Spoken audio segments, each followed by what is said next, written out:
Hello everyone and welcome back. हम पढ़ रहे हैं कैपिटल बजटिंग और कैपिटल बजटिंग में हम डिस्काउंटेड कैश फ्लो टेक्निक्स वाली कैटेगरी पे आ चुके हैं। उस कैटेगरी के हमने दो टेक्निक्स देख भी ली हैं, एक नेट प्रेजेंट वैल्यू एनपीवी और एक प्रॉफिटेबिलिटी इंडेक्स पीआई। इन दोनों टेक्निक्स में हम पहले प्रेजेंट वैल्यू निकालते हैं, आज की वैल्यू निकालते हैं कैश फ्लोज की, और फिर डिसाइड करते हैं कि प्रोजेक्ट में इन्वेस्ट करना चाहिए या नहीं करना चाहिए। इससे पहले हमने दो ट्रेडिशनल टेक्निक्स भी देखी थी, वन बीइंग पेबैक पीरियड और दूसरी एवरेज या अकाउंटिंग रेट ऑफ रिटर्न। वहां पर कैश फ्लोज की डिस्काउंटिंग नहीं की जाती है, प्रेजेंट वैल्यू नहीं निकाली जाती है। हमने जो भी क्वेश्चंस प्रैक्टिस किए उसमें हमने प्रेजेंट वैल्यू निकालने की भी प्रैक्टिस करी है।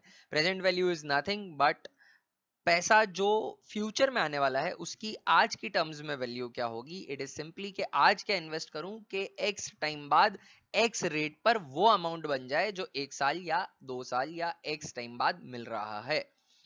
प्रेजेंट वैल्यू निकालने का हमने कैलकुलेटर पे भी तरीका समझा। अब हम आते हैं एक और टेक्निक पर, IRR, internal rate of return. ये भी एक डिस्काउंटेड कैश फ्लो की टेक्निक ही है। यहाँ पर भी हम कैश फ्लो ही कंसिडर करेंगे और उसकी प्रेजेंट वैल्यू भी निकालेंगे। और कैपिटल बजटिंग की ये एक और टेक्निक है। चलिए समझते हैं कि आखिर आईआरआर होती क्या है, आईआरआर का मीनिंग क्या है। देखिए, IRR is internal rate of return. IRR वो रेट है जिस रेट पर डिस्काउंटिंग की जाए, प्रेजेंट वैल्यू निकाली जाए तो एनपीवी जीरो आती है। IRR is that rate at which NPV is zero। अगर मैं IRR पे डिस्काउंटिंग करूंगा तो present value of cash inflows will be equal to present value of cash outflows. Inflow और आउटफ्लो की जो टोटल आएगी वो बराबर आएगी, क्योंकि इनफ्लो माइनस आउटफ्लो एनपीवी होता है और वो जीरो तभी आएगा जब इनफ्लो और आउटफ्लो बराबर होंगे। तो आईआरआर के क्वेश्चन सॉल्व करते वक्त हम डिस्काउंटिंग रेट को यूज ही नहीं करेंगे। क्वेश्चन में कोई डिस्काउंटिंग रेट होगी नहीं, होगी तो वो एनपीवी और पीआई निकालने के काम आएगी, आईआरआर निकालने के लिए नहीं होगी। वो आईआरआर में हम खुद एक रेट निकाल कर देंगे क्वेश्चन को जिस रेट पर एनपीवी जीरो आ रही होगी। IRR is basically the rate at which the project is earning. Project किस रेट पर कमा रहा है वो आईआरआर होती है। क्योंकि प्रोजेक्ट के सारे इनफ्लोज को आईआरआर पे डिस्काउंट किया जाए तो वो आउटफ्लो के बराबर हो जाते हैं, एनपीवी जीरो आ जाती है। So IRR is basically the rate at which the project is earning. Now how to make decision after obtaining IRR? हमें कैपिटल बजटिंग डिसीजन करना है, तो IRR निकल गई तो फैसला कैसे करें प्रोजेक्ट को लेकर। देखिए, बड़ा सिंपल है। आपको आपकी overall cost of capital, weighted average cost of capital तो पता ही होगी आपकी कंपनी की, और आपने IRR अभी कंप्यूट करी है। अगर IRR कॉस्ट ऑफ कैपिटल से बड़ा है, यानी आपका प्रोजेक्ट जिस रेट से अर्न करता है, प्रोजेक्ट जिस रेट से कमाता है, वो रेट आपकी कॉस्ट ऑफ कैपिटल से ज्यादा है, कॉस्ट ऑफ कैपिटल से ज्यादा है। इसका मतलब क्या हुआ? इसका मतलब हुआ कि प्रोजेक्ट सेलेक्ट कर लीजिए कि प्रोजेक्ट की अर्निंग जो है वो आपकी कॉस्ट ऑफ कैपिटल पूरी फुलफिल कर देगी और कुछ ऊपर भी बचेगा जो आप वेल्थ क्रिएशन के डायरेक्शन में रख सकते हैं। अब दूसरी बात यह कि आपकी आईआरआर प्रोजेक्ट की कॉस्ट ऑफ कैपिटल से कम है, यानी जो इन्वेस्टर्स की एक्सपेक्टेशन चल रही है, जो आपको पे करना है, आपका प्रोजेक्ट उतना भी अर्न नहीं कर रहा, आपका प्रोजेक्ट उतना भी अर्न नहीं कर रहा। तो इसका मतलब ये प्रोजेक्ट एक्सेप्ट नहीं किया जा सकता, क्योंकि प्रोजेक्ट की मैक्सिमम अर्निंग ही आपकी एक्सपेक्टेशन से काफी कम है। और अगर आईआरआर और केई बराबर है, यानी जितना आप एक्सपेक्ट करते हैं प्रोजेक्ट एग्जैक्टली उतना ही अर्न करके दे रहा है, एग्जैक्टली उतना ही अर्न करके दे रहा है, तो आप इनडिफरेंट है, पर प्रोजेक्ट को सेलेक्ट करना गलती नहीं होगी। ऑल्दो वेल्थ क्रिएशन नहीं हो रहा, बट नुकसान नहीं हो रहा है प्रोजेक्ट करने में, जो आपकी एक्सपेक्टेशन है वो पूरी हो रही है। ये आईआरआर से रिलेटेड डिसीजन मेकिंग होती है। देखिए, आईआरआर क्या होता है ये हमने समझ लिया, वो रेट जिस पे एनपीवी जीरो आती है, और आईआरआर से डिसीजन मेकिंग कैसे होती है ये भी समझ लिया। But now the big question lies कि सर, गिवन डिस्काउंट रेट से एनपीवी निकालना एक मुश्किल का काम है। ये बिना रेट के हम कैसे पता करें कि वो कौन सी रेट होगी जिसपे एनपीवी जीरो आएगी? क्योंकि अगर रेट आगे से दे दी तो क्वेश्चन ही सॉल्व हो गया, क्योंकि वो रेट निकालना ही तो आंसर है, वो रेट निकालना ही तो क्वेश्चन है, और कुछ है ही नहीं उस क्वेश्चन के अंदर। तो आईआरआर कैसे निकाली जाएगी इसको समझाता हूं मैं। How to compute the IRR? तो IRR वो रेट होती है जिसपे NPV 0 आती है, present value of cash inflow is equal to present value of cash outflow at IRR। IRR अगर KE से बड़ी है तो प्रोजेक्ट, IRR अगर कॉस्ट ऑफ कैपिटल से बड़ी है तो प्रोजेक्ट सेलेक्ट कर लिया जाएगा, IRR अगर कॉस्ट ऑफ कैपिटल के बराबर है तो इंडिफरेंट है, पर प्रोजेक्ट सेलेक्ट कर लिया जाएगा, IRR अगर कॉस्ट ऑफ कैपिटल से भी कम है तो प्रोजेक्ट रिजेक्ट कर दिया जाएगा। IRR निकालने के लिए क्या किया जाता है सुनिएगा। IRR निकालने के लिए हमें दो रेट्स चाहिए। We need two rates. One rate at which NPV is coming positive and another rate at which NPV is coming negative. मुझे दो रेट चाहिए जिसपे गिवन कैश फ्लोज की अगर मैं डिस्काउंटिंग करूं तो एक रेट पर NPV पॉजिटिव आ रही होगी, नेट प्रेजेंट वैल्यू जो हम निकालते हैं, और एक रेट जिस पर NPV नेगेटिव आ रही होगी। जब मुझे ये दो रेट्स मिल जाएंगी तो मैं फिर क्या करूंगा, एक फॉर्मूला लगा दूंगा जो होता है फॉर्मूला ऑफ इंटरपोलेशन। सबसे पहले ये दो रेट मुझे कैसे मिलेंगी? देखिए, एक तरीका तो ये है कि आप हिट एंड ट्रायल करिए, तुक्के लगाइए, रैंडम रेट से डिस्काउंटिंग करिए, और जैसे ही आपको वो दो रेट मिल जाती है जिसपे एक पे पॉजिटिव एक पे नेगेटिव आ रहा है तो आपका काम खत्म हो जाएगा। तुक्के लगाने के लिए एक बात आपको ध्यान में रखनी है जो बेसिकली कंसेप्चुअल है कि एनपीवी अगर बढ़ेगी, अगर आप रेट को इंक्रीज करेंगे, रेट जो है डिस्काउंटिंग रेट उसको इंक्रीज करेंगे तो आपकी एनपीवी रिड्यूस होती रहेगी, क्योंकि जितनी ज्यादा रेट बढ़ेगी मतलब उतनी ज्यादा प्रोजेक्ट से एक्सपेक्टेशन है, तो ज्यादा एक्सपेक्टेशन है तो एनपीवी कम आएगी। डिस्काउंटिंग आप ज्यादा बड़ी रेट से कर रहे हैं, और अगर आप रेट को डिस्काउंटिंग रेट को रिड्यूस करते जाएंगे तो एनपीवी बढ़ती जाएगी। तो आपको ऐसी दो रेट्स चाहिए जिसपे एक पे एनपीवी पॉजिटिव आ रही हो, एक पे एनपीवी नेगेटिव आ रही हो। एक तरीका ये है कि आप रैंडमली रेट्स को ट्राई करिए, आपको थोड़ा आइडिया लग जाएगा। एक रेट पर ट्राई करेंगे तो आपको थोड़ा आइडिया लग जाएगा कि आप दूसरा आपको ट्राई किस रेट पे मारना है, उस रेट को बड़ा करना है या कम करना है, क्योंकि बड़ी रेट पर एनपीवी कम आएगी, छोटी रेट पर एनपीवी ज्यादा आएगी।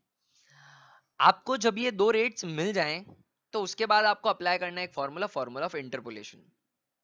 इट इज बेस्ट कि ये rate close to each other मिले या कॉन्जिक्यूटिव मिले। देखिए, एक कोई बॉर्डर लाइन आएगी जहां पर एक रेट होगी जिस पे एनपीवी पॉजिटिव आ रही होगी से 9%, फिर उसके बाद 10% पे नेगेटिव होनी चालू हो जाएगी। तो आप 8 और 12 को लेंगे तो भी सही है, जो कंडीशन है वो सेटिस्फाई हो रही है कि 8 पे एनपीवी पॉजिटिव है 12 पे नेगेटिव है, कंडीशन सेटिस्फाई हो रही है। बट ज्यादा बेटर, ज्यादा प्रिसाइज आंसर आएगा जब ये रेट्स एक दूसरे के बहुत क्लोज होंगी, यानी 9 और 10 हो तो बेटर है। तो आप थोड़ा हिट एंड ट्रायल करके कोशिश करिएगा कि कॉन्जिक्यूटिव रेट्स मिल जाए, नहीं मिलती है तो भी आंसर आ जाएगा, चिंता मत करिएगा। अब जब ये दो रेट्स आ जाएंगी फिर आपको लगाना है फॉर्मूला ऑफ इंटरपोलेशन, उससे आपको वो एग्जैक्ट रेट मिल जाएगी। देखिए, अगर रेट आ रही है 9 और 10% की, मतलब 9 पे पॉजिटिव और 10 पे नेगेटिव, ऑफ कोर्स बड़ी रेट पे नेगेटिव है, छोटी रेट पे पॉजिटिव आ रही होगी। अब आपको कहने का मतलब ये है कि 9 पे पॉजिटिव है 10 पे नेगेटिव है, 9 पॉइंट समथिंग कोई एक इनके बीच में रेट होगी जहां पर एनपीवी 0 आ रही होगी। वो पॉइंट समथिंग वाली रेट निकालने के लिए हमें एक फॉर्मूला ऑफ इंटरपोलेशन। अब फॉर्मूला ऑफ इंटरपोलेशन क्या है? Lower discounting rate LDR plus residue at LDR। Residue at LDR is nothing but NPV at lower discounting rate. Numerator में रखेंगे, डिनोमिनेटर में आप रखेंगे NPV at LDR plus NPV at HDR, ये denominator में रखेंगे। इनटू करना है HDR माइनस LDR। अगर आप कॉन्जिक्यूटिव रेट ले आएंगे तो HDR माइनस LDR 1 आएगा, क्योंकि 10 और 9 है तो 10 माइनस 9 1 हो जाएगा। तो आप कोशिश करिएगा कि ऐसा हो। एक और बात जो आपको ध्यान रखनी है, जब आप एनपीवी एट HDR डिनोमिनेटर में रखेंगे तब एनपीवी एट HDR 100% नेगेटिव होगी एक्चुअल सोल्यूशन में, क्योंकि हायर डिस्काउंटिंग रेट पर एनपीवी नेगेटिव आ रही होगी, क्योंकि एक रेट जिस पर नेगेटिव एक रेट जिस पर पॉजिटिव, तो छोटी वाली पे पॉजिटिव होगी, बड़ी वाली रेट पर नेगेटिव होगी। आप उसको फॉर्मूला में रखते वक्त उसका साइन नेगेटिव नहीं रखेंगे, उसको आप पॉजिटिव की तरह लिखेंगे। मतलब फॉर्मूले में साइन इग्नोर कर देना है, हायर वाली एनपीवी का, हायर डिस्काउंटिंग रेट पर एनपीवी का साइन आपको इग्नोर कर देना है। इस फॉर्मूला को सॉल्व करेंगे तो आपको मिल जाएगा क्या? आपका आईआरआर मिल जाएगा। एक रूल है जिसकी बात मैं लास्ट में कर रहा हूं, ऊपर लिखा हुआ था, मैं जानता हूं आपने देखा भी और आपने ये सोचा होगा कि सर इसको स्किप करके आगे चले गए हैं। ये रूल को मैंने लिखा है रूल ऑफ टीएम। कुछ बातें इसके बारे में, ये किसी भी बुक में नहीं मिलेगा, ये एब्सोल्युटली फूल प्रूफ फॉर्मूला नहीं है, हल्का सा हिट एंड ट्रायल में आपको हेल्प कर देगा। एक हिंट कर देगा उस रेट के प्रति जो IRR के पास हो सकती है, बट ये 100% फुल प्रूफ नहीं है। बट अगर आपको तुक्के लगाने हैं तो आप इससे पता कर सकते हैं कि किस रेट के आसपास तुक्के लगाने। ये फॉर्मूला लगाने पे आपको, अगर जो क्वेश्चन में डेटा गिवन है उस पे आप रूल ऑफ टीएम लगाओगे तो आपको क्लोज टू IRR कोई रेट मिल जाएगी। रूल ऑफ टीएम क्या बोलता है? Sum of inflows minus initial outflow upon initial outflow into life into 150। ये फॉर्मूला कहाँ से आया, किधर से आया, ये मत पूछना, एग्जाम में फॉर्मूला मत लिखना क्योंकि लोगों ने देखा नहीं है इसे, बट ट्राइड एंड टेस्टेड है, 90% तो काम आ जाता है। एक बहुत ही बढ़िया टीचर का बनाया हुआ है, डोंट आस्क मी हु। ठीक है, चलिए, तो रूल ऑफ टीएम इसको अप्लाई करके भी हम आसपास निकल सकते हैं IRR के। दो रेट्स निकालनी है मुझे IRR के लिए, एक जिस पे एनपीवी पॉजिटिव आ रही हो, एक जिस पे एनपीवी नेगेटिव आ रही हो। जब मुझे ये दो रेट मिल जाएंगी तुक्के लगाकर या रूल ऑफ टीएम लगाकर, उसके बाद मैं क्या कर दूंगा, इंटरपोलेशन लगा दूंगा, तो मुझे IRR मिल जाएगी। मुझे कोशिश रखनी है कि ये जो दो रेट्स मिलती हैं ये एक दूसरे के जितना ज्यादा पास हो उतना अच्छा है। अब चलिए हम एक क्वेश्चन कर लेते हैं इस पे बेस्ड। तो क्वेश्चन कर रहे हैं हम, ये क्वेश्चन है आपके सामने, determine the internal rate of return. Initial investment 10,000 का है, very basic question, concept building question, और कैश इनफ्लोज दिए हुए 3 साल के 5,000, 5,000 एंड 2,000। मुझे IRR निकालनी है, यानी मुझे दो रेट चाहिए जिसपे इस पर्टिकुलर प्रोजेक्ट में एक पे एनपीवी पॉजिटिव आ रही हो, एक पे एनपीवी नेगेटिव आ रही हो। तो चलिए मैं सबसे पहले वो रेट निकाल लेता हूँ। फर्स्ट निकालता हूँ मैं एनपीवी एट द रेट। चलिए क्यों ना रूल ऑफ टीएम लगाएं अपन, रूल ऑफ टीएम लगाते हैं और देखते हैं कि किस डायरेक्शन में वो हमें हिंट करता है। ये आप रफ में करिएगा, लिखिएगा मत आंसर में, बट अभी तो अपन घर की बात है।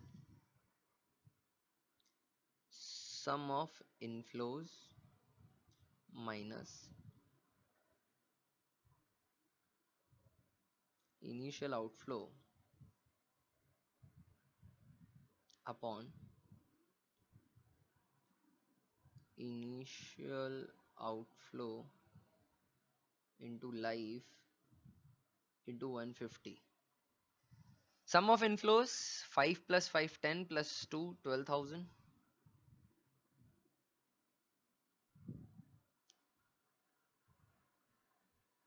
12,000 minus initial outflow 10,000 upon initial outflow 10,000 into life 3 into 150।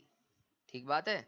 अब इसको सॉल्व करके मैं बताता हूं कि कितनी प्रोबेबल IRR आ रही है, तुक्के वाली IRR आ रही है। 2000 डिवाइडेड 2000 इंटू 150 डिवाइडेड बाय 30,000, तो ये आ रही है 10%। मतलब रूल ऑफ टीएम के हिसाब से हमारी IRR 10% के आसपास होगी। तो चलिए पहला तुक्का 10% पे ही लगाते हैं। NPV eight the rate 10%, NPV eight the rate 10%। Sidhi NPV निकालूंगा अब मैं, लिखूंगा नहीं क्योंकि हमें कैलकुलेटर पे निकालना आता है। आई एम सॉल्विंग इट, सुनिएगा मैं क्या कर रहा हूँ। 10% यानी 0.10, यानी 1.10। 5,000 divided by 1.1 is equal to m plus, अगला 5,000 है, मैं 5,000 लिखकर दो बार इक्वल टू दबाऊं वो भी सही है, और मैं सीधा इक्वल टू दबा दूं तो भी चलेगा क्योंकि सेम है। तो मैं सीधा इक्वल टू दबा रहा हूं m प्लस, क्योंकि इन सबको प्लस करूंगा तो सम ऑफ कैश इनफ्लोज आएगा। 2,000 तीसरे साल में है तो तीन बार इक्वल टू दबाऊंगा, 1 2 3 m plus. Memory recall, sum of all inflows is 10,180, minus कर दूंगा 10,000 से तो 180 NPV आ रही है एट 10%। तो ऑफकोर्स 10% IRR तो नहीं है, बट इस पे NPV काफी छोटी आ रही है, काफी छोटी आ रही है। इसका मतलब हम क्लोज तो हैं IRR से। अब मुझे NPV और कम करनी है, मुझे पॉजिटिव रेट तो मिल गई, मुझे कम करनी है। तो अब मैं निकालूंगा NPV एट द रेट 11%। 11% देखते हैं 11% पे NPV क्या आती है। क्योंकि कैश फ्लोज बहुत छोटे हैं तो प्रोबेबिलिटी है कि 11% पर भी नेगेटिव नहीं आए। चलिए चेक करते हैं। 5,000 divided by 1.11 is equal to m plus, again equal to, क्योंकि 5 है सेम है, इक्वल टू m प्लस। 2000 तीन बार equal to 1 2 3 m plus. Memory recall 10,025 आ रही है, तो सम ऑफ ऑल इनफ्लोज, और इनिशियल आउटफ्लो 10,000 का है, तो यहाँ पे भी एनपीवी पॉजिटिव आ रही है 25, बट बहुत छोटी हो चुकी है, तो definitely NPV at the rate 12% negative आ जाएगी। मैं बार बार एनपीवी क्यों निकाल रहा हूँ, क्योंकि मुझे ऐसी दो रेट्स चाहिए जिसपे एक पे एनपीवी पॉजिटिव एक पे नेगेटिव आ रही हूँ। अगर ये कॉन्जिक्यूटिव हो तो बहुत अच्छी बात है। अब मैं 12% पे एनपीवी निकाल रहा हूँ। 5000 divided by 1.12 is equal to M plus is equal to M plus 2000 1 2 3 M plus memory recall 9874 minus 10,000, तो 126 रुपीज की नेगेटिव एनपीवी आ गई। राउंडिंग करी है मैंने, 126 की नेगेटिव एनपीवी आ गई। अब मुझे दो रेट्स मिल चुके हैं जिसपे एक पे एनपीवी पॉजिटिव है एक पे नेगेटिव है। देखिए 10 और 12 भी हो सकती हैं वो दो रेट, और 11 और 12 भी हो सकती है। 10 और 12 से लोगे तो आंसर थोड़ा पॉजिटिव एग्जैक्ट कम आएगा, और कॉन्जिक्यूटिव लोगे क्लोज टू ईच अदर लोगे तो आंसर अच्छा आएगा। तो चलिए अब मैं इंटरपोलेशन अप्लाई कर देता हूं।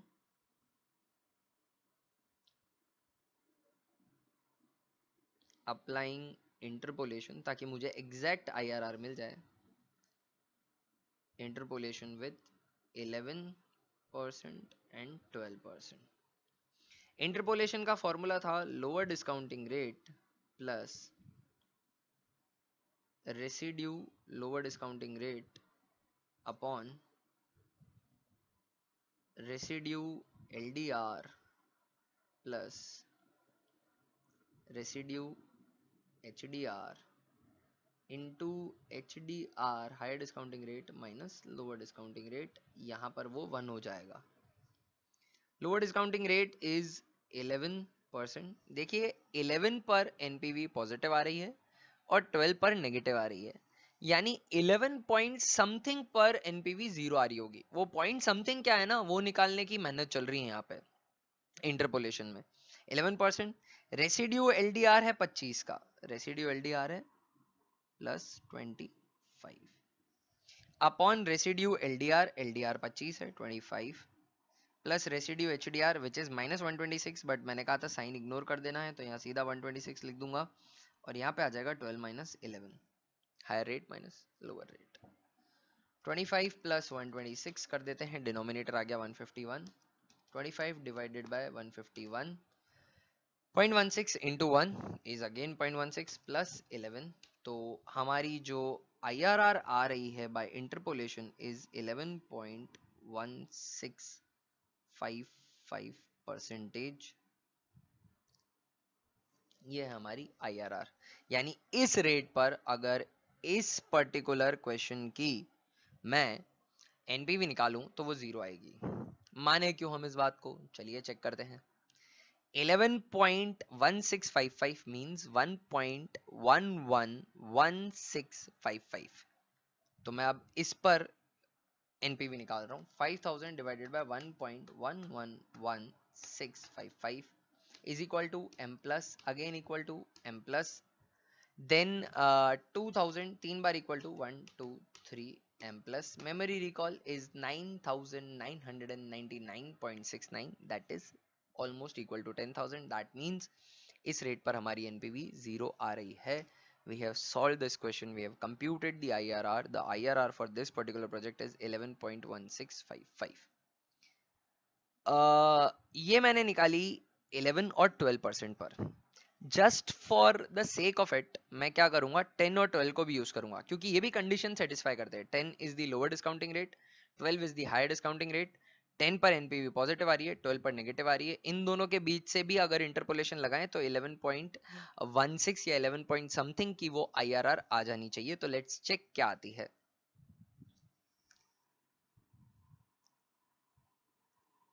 Applying interpolation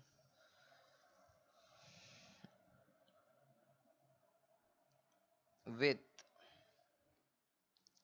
10% and 12%। फॉर्मूला वही है, lower discounting rate plus NPV residue LDR या एनपीवी एट एलडीआर एक ही बात है, NPV at lower discounting rate upon NPV at the rate lower discounting rate plus NPV at the rate higher discounting rate into higher discounting rate minus lower discounting rate. ठीक बात है। Lower discounting rate is 10% in this particular case. NPV at lower discounting rate 10% पे NPV आ रही थी 180 की upon 180 upon 180 plus high discounting rate पर आ रही थी 126 नेगेटिव, बट साइन इग्नोर करना है। 126 इंटू यहाँ पे H D R minus L D R relevant हो जाएगा 12 माइनस 10। इसको सॉल्व करके मैं बताता हूँ आपको कि IRR क्या आ रही है इस पर्टिकुलर रेट से इंटरपोलेशन लगाकर। 12 minus 10 is 2, 180 plus 126 is 306, 180 divided by 306 into 2 plus 10, तो यहाँ पर आ रही है 11.17। थोड़ा सा डिफरेंस आ गया क्योंकि हम जितना बड़ा गैप करेंगे उतना ये थोड़ा सा आंसर प्रिसाइज होना कम होता जाता है। तो बट ठीक है, क्लोज इनफ। 11.17 पे भी आप एनपीवी निकालोगे तो गलत नहीं आएगी। तो ये हमने सॉल्व किया, इंटरपोलेशन से आईआरआर निकाला, दो अलग अलग डिस्काउंटिंग रेट्स निकाली, एक पे एनपीवी पॉजिटिव आती है, एक पे नेगेटिव आती है। चलिए एक और क्वेश्चन करते हैं। हम पहले कर चुके हैं ये क्वेश्चन, बट पहले इस क्वेश्चन में हमने एनपीवी निकाली थी और प्रॉफिटेबिलिटी इंडेक्स निकाला था। अब मैं उसी क्वेश्चन पे क्या कर रहा हूँ, आईआरआर निकाल रहा हूँ। चलिए आईआरआर निकालते हैं इस पर्टिकुलर क्वेश्चन की। Computation of internal rate of return, project A का मैं निकाल रहा हूं पहले। कैश फ्लो सामने से दे रखे हैं, बनाने की जरूरत नहीं है और बस सीधी रेट लगानी है। यहाँ पर मुझे रूल ऑफ टीएम की खासी इतनी जरूरत नहीं है क्योंकि मैं 8% पर एनपीवी पहले निकाल चुका हूँ और उस पर पॉजिटिव आ रही है। तो थोड़ी सी रेट बढ़ा दूंगा से 10% या 12% और उस पर देख लूंगा तो मेरी एनपीवी मोस्ट प्रोबेबली नेगेटिव ही आ रही होगी।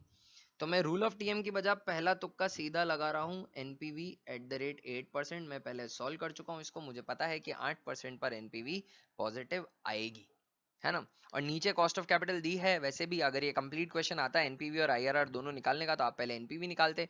एनपीवी निकालते तो आपको पता चल जाता कि 8% पे पॉजिटिव आ रही है या नहीं आ रही है। अब मैं सीधा 8% पे एनपीवी निकाल रहा हूँ directly. 1 lakh divided by 1.08 is equal to M plus 20,000 दो बार इक्वल टू एम प्लस 10,000 तीन बार इक्वल टू एम प्लस फिर से equal to M plus. Memory recall, sum of all inflows आ रहा है 1,25,028 माइनस 1,18,720। 8% पर एनपीवी जो आ रही है वो आ रही है 6,308 की और वो पॉजिटिव आ रही है। सेकंड जो मैं एनपीवी निकाल रहा हूँ, क्योंकि इस पे काफ़ी पॉजिटिव आ रही है एनपीवी तो थोड़ा बड़ा लीप ले रहा हूँ। मैं 12% पे निकाल रहा हूँ क्योंकि मुझे एनपीवी नेगेटिव करनी है, रेट बढ़ा रहा हूँ। आप ऑन दबा दीजिएगा, इंश्योर कर लीजिएगा कि मेमोरी क्लीन हो चुकी है, सबसे ज़रूरी है, नहीं तो आपका आंसर मिलेगा नहीं सब सही करने पर भी, क्योंकि पुरानी मेमोरी में वो प्लस होता जाएगा। ऐसा कैलकुलेटर रखिए जिस पर ऑन दबाने से मेमोरी ना जाए, एमआरसी दो बार दबाने से ही मेमोरी जाए, क्योंकि ये फंक्शन हेल्प करता है हमें काफ़ी कैलकुलेशन करने में। तो आपके कैलकुलेटर पे ऑन दबाने से अगर मेमोरी चली जाती है बहुत अच्छी बात है। अगर क्लियर स्क्रीन या ऑन दबाने से मेमोरी नहीं जाती है तो मेमोरी क्लीन करिएगा, फिर हर फ्रेश कैलकुलेशन आप स्टार्ट करिएगा। Before every new calculation you have to make sure that पुरानी मेमोरी क्लीन हो। 1 लाख डिवाइडेड बाय 12% पे एनपीवी निकाल रहा हूँ तो divided by 1.12 is equal to M plus 20,000 दो बार इक्वल टू एम प्लस 10,000 तीन बार equal to M plus I made a mistake. 1 lakh divided by 1.12 is equal to m plus 20,000 दो बार इक्वल टू m plus 10,000 एक दो तीन m plus और फिर वापस 10,000 है तो एक बार इक्वल टू दबा के m plus कर सकता हूँ। मेमोरी रिकॉल 1,18,702 माइनस 118,720 तो ये आ रहा है 17 का। You can say as good as के 12 ही IRR है क्योंकि 17 is a very nominal figure, चलता है इतना। बट चलिए एकदम प्रिसाइज निकालने की इच्छा है तो हम पता करते हैं। एनपीवी मोस्ट प्रोबेबली 11.5 से कुछ ज्यादा आ रही होगी क्योंकि 12 पर बहुत छोटा अमाउंट है, नेगेटिव 17 है तो 11.7 या 11.9 समथिंग होनी चाहिए आईआरआर। चलिए इंटरपोलेशन लगा देता हूं अब मैं। अप्लाइंग इंटरपोलेशन 8 और 12 पे लगाऊंगा मैं। LDR plus NPV eight the rate LDR upon NPV eight the rate LDR plus NPV at the rate HDR into HDR minus LDR। Lower discounting rate जो है वो है 8% की, 8% plus NPV at lower discounting rate है 6308 upon 6308 plus NPV at HDR, HDR है 17 ignoring sign, और high discounting rate है 12 minus 8। ये ब्रैकेट अभी इस पर्टिकुलर क्वेश्चन के लिए, सिनेरियो के लिए रेलेवेंट होगा। इस पूरे को सॉल्व करता हूँ। इस पूरे को सॉल्व करने के लिए मैं क्या टेक्निक यूज करता हूँ कैलकुलेटर पे, ये बोल के बताता हूँ आपको। पहले मेरे डिनोमिनेटर सॉल्व कर लूंगा 6308 प्लस 17। आप इसको याद रख सके तो बहुत ही अच्छी बात है, जरूरत नहीं वैसे याद रखने की, इसको मेमोरी में डाल दीजिए, M प्लस दबा दीजिए। अब 6308 डिवाइडेड बाय मेमोरी रिकॉल दबा दीजिए। एक बार MRC लिखोगे तो वो फिगर आ जाएगा, दोबारा MRC दबाओगे तो वो चला जाएगा बट फिगर स्क्रीन पे फिर भी रहेगा। इक्वल टू दबा दीजिए तो आपका ये पूरा 6308 डिवाइडेड बाय जो भी डिनोमिनेटर में वो हो चुका है।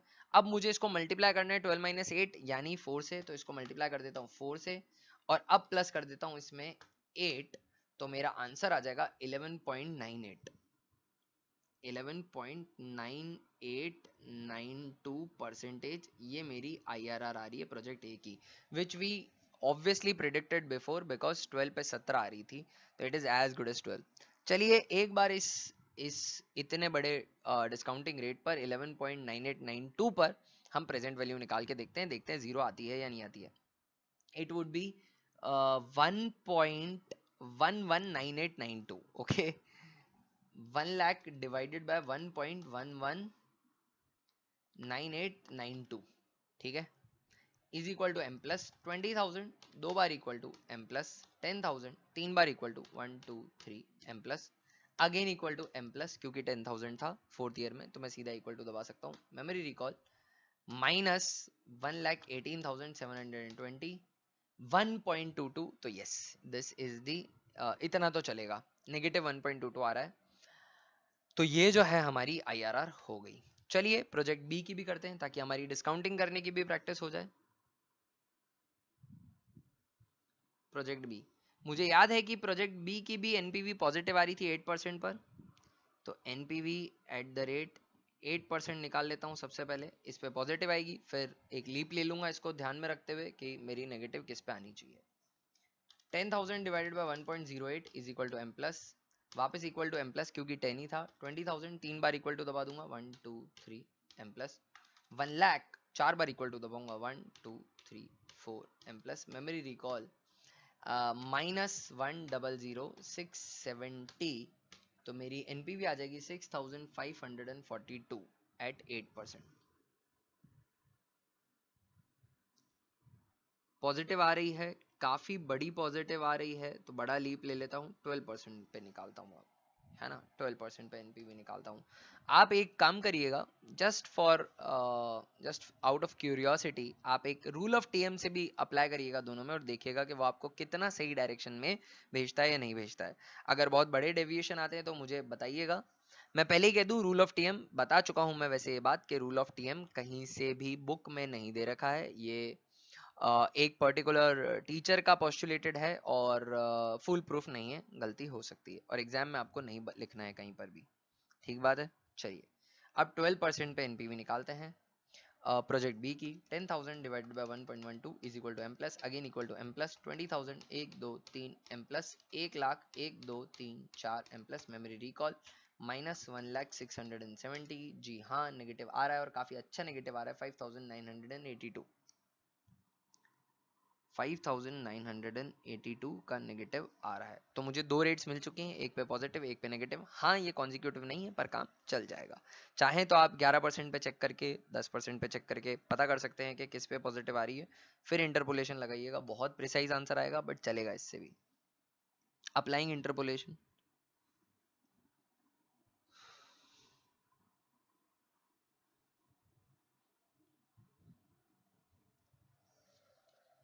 इंटरपोलेशन का फॉर्मूला होता है lower discounting rate plus NPV eight the rate lower discounting rate upon NPV eight the rate lower discounting rate plus NPV at higher discounting rate into higher discounting rate minus lower discounting rate. Lower discounting rate in this particular is 12%. ना 8%. Plus lower discounting rate पे NPV है 6542 plus high discounting rate पे NPV है 5982 पर positive में आएगी 5982 पर ये बिना साइन के लिखी जाएगी, साइन चेंज कर दिया जाएगा, नेगेटिव नहीं रखा जाएगा। और यहाँ हाई डिस्काउंटिंग रेट 12 माइनस 8, इसको सॉल्व करते हैं, देखते हैं क्या आ रहा है। 6542 plus 5982 is equal to m plus 6542 divided by memory recall into 4 plus 8। यार ये 10.0894 10.0894% हमारी आ रही है क्या IRR। चलिए हम चेक करते हैं कि इस रेट पर एक्चुअली एनपीवी 0 आ रही है या नहीं आ रही है। तो 10.0894 हो जाएगा 1.100894, ठीक है। तो सो 10.0894 वुड बी 1.100894। चलिए इस पे एनपीवी निकालते हैं। 10,000 डिवाइडेड बाय 1.100894 1.00894, जी हाँ, is equal to M plus 20,000 1 2 3 M plus 1 lakh 1 2 3 4 M plus memory recall it is 1,04,404 minus 1,06,70 which is 265 close enough। देखिए हमने 8 और 12 ली थी, अगर हम कॉन्जिक्यूटिव लेते तो और प्रिसाइज आंसर आता। आप प्रैक्टिस करिएगा, कॉन्जिक्यूटिव लेकर भी आंसर निकालिएगा, बताइएगा कितना प्रिसाइज आता है, और रूल ऑफ टीएम से भी देखिएगा कि आपको कितना क्लोज वो भेजता है। तो ये हमने एक बार और IRR निकाली प्रोजेक्ट ए प्रोजेक्ट बी की। चलिए अब जो आपके मॉड्यूल का इलस्ट्रेशन नंबर 2 था, जो हम पहले कर चुके हैं, बट उस पर हमने पेबैक निकाला था, ARR निकाला था, एनपीवी निकाला था, पीआई निकाला था। अब उसी क्वेश्चन में हम IRR निकालेंगे। ये रहा इलस्ट्रेशन नंबर 2। इसके अंदर हम IRR निकाल रहे हैं। इसके अंदर जो हमें क्वेश्चन में कैश फ्लोज नहीं दे रखे हैं, हमें एक्चुअली प्रॉफिट बिफोर टैक्स दे रखा है। Forecast for annual income after depreciation but before tax, so these are basically profit before tax. पहले मुझे इन प्रॉफिट बिफोर टैक्स को कैश फ्लो बनाना पड़ेगा, फिर मैं IRR का कुछ कैलकुलेशन कर सकता हूं। तो चलिए पहले कैश फ्लोज कंप्यूट कर लेते हैं। Computation of cash flows.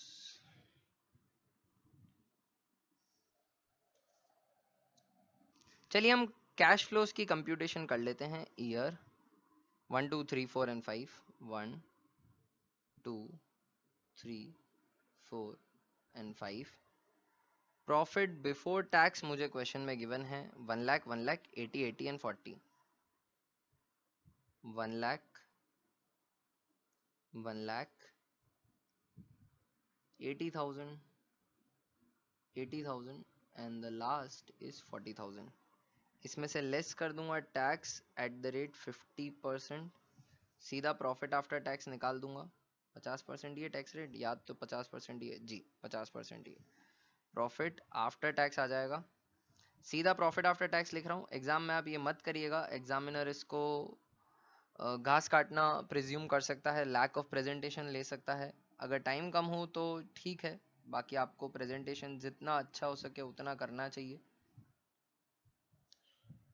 Profit after tax आ गया, इसमें ऐड कर दूंगा डेप्रीसिएशन। नीचे डेप्रीसिएशन कैलकुलेट कर लेता हूँ। डेप्रीसिएशन SLM बेसिस पे निकलेगा, फॉर्मूला होता है historical cost minus salvage value upon life. Historical cost इस पर्टिकुलर क्वेश्चन में है 2 लाख रुपीस की, ऊपर दे रखा है इनिशियल आउटले इधर, ये रहा। तो 2 लाख, कोई सैल्वेज वैल्यू नहीं है तो माइनस 0 और डिवाइड हो जाएगा 5 से। 2 लाख माइनस 0 अपॉन 5, सो 40,000 जो है वो डेप्रीसिएशन आया हर साल का। हर साल डेप्रीसिएशन ऐड हो जाएगा क्योंकि प्रॉफिट आफ्टर टैक्स में डिप्रिसिएशन ऐड करते हैं तो वो कैश फ्लोज बनते हैं।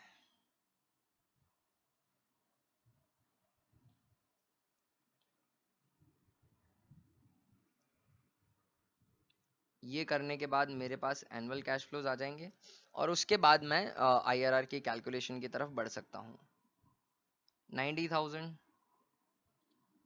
90,000, 80,000, 80,000 एंड 60,000, ये आ चुके हैं मेरे पास सारे एनुअल कैश फ्लोज। चलिए इस पर्टिकुलर क्वेश्चन के अंदर हम रूल ऑफ टीएम की मदद लेते हैं। Rule of thumb is equal to sum of inflows, हमें आईआरआर निकालनी है, ये हमें क्लोज टू आईआरआर पहुंचा देगा, minus sum of actually initial outflow minus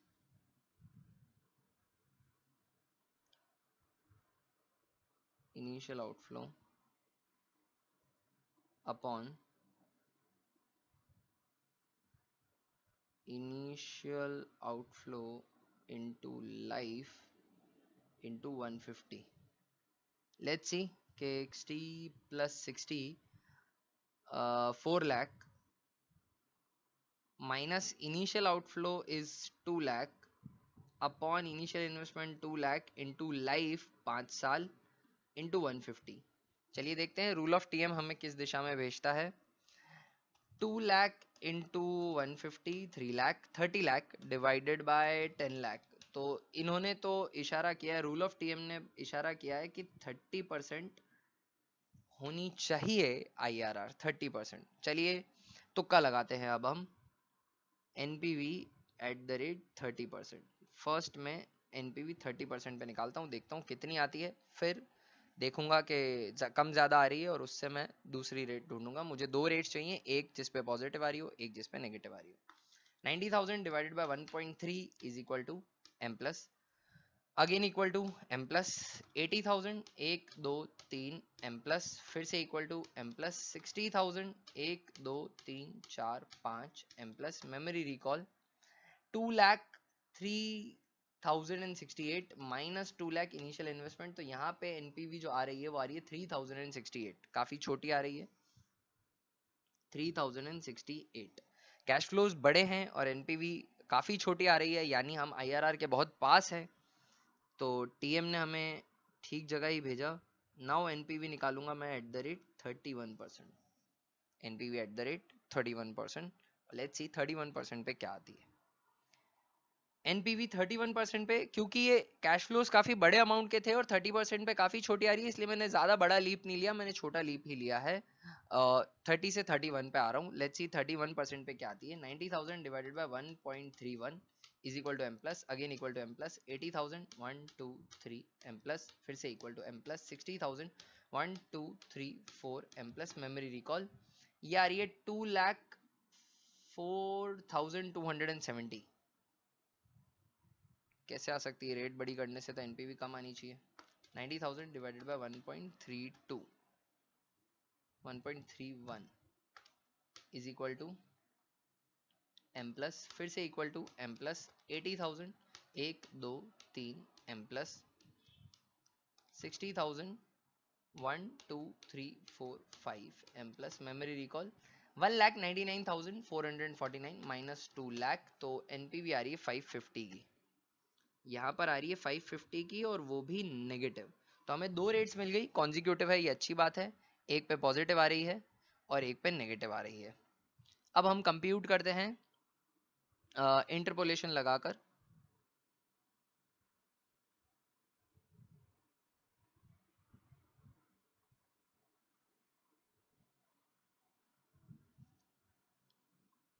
NPV at the rate lower discounting rate plus LDR plus NPV at the rate LDR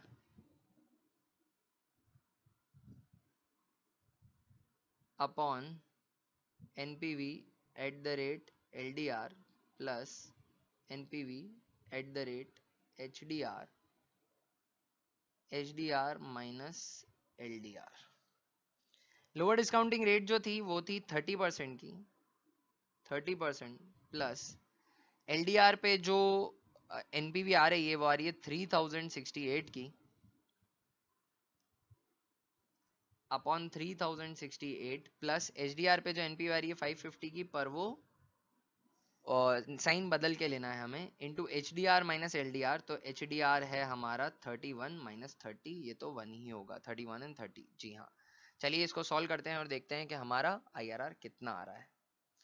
3068 plus 550, 3618, 3068 divided by 3618 into 1 plus 30। तो हमारी जो IRR आ रही है यहाँ से 30.8479% की IRR आ रही है। 30.85 भी ले सकते हैं हम इसे। इस रेट पर एनपीवी 0 आनी चाहिए। चलिए चेक करते हैं, हम तो मानेंगे नहीं। This would be 1.3085।